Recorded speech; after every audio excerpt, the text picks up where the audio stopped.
vursun ritim, yürüsün derine volümü aç, biraz ateş düşsün tenime. Zeykan style bende, sokak okul benim, kültür reçetem oldu, gece ilaç benim.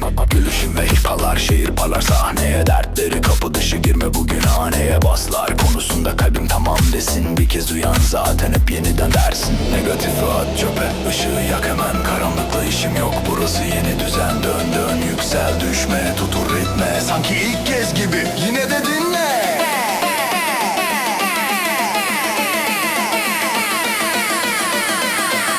Zeykan'la yeniden bas bas bas.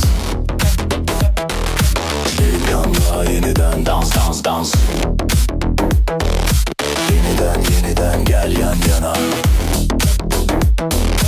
Yeniden yenilgim yamalarımda. Yeni geceye imza, yeni sokaktan parça. Zeykan'la yeniden dönsün dünya. Yeniden bas bas.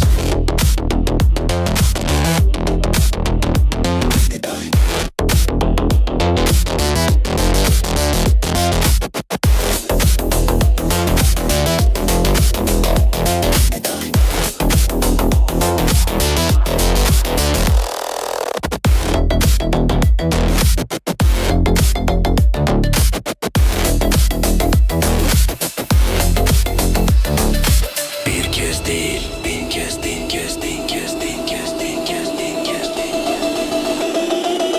Zeykan'la yeniden den den den.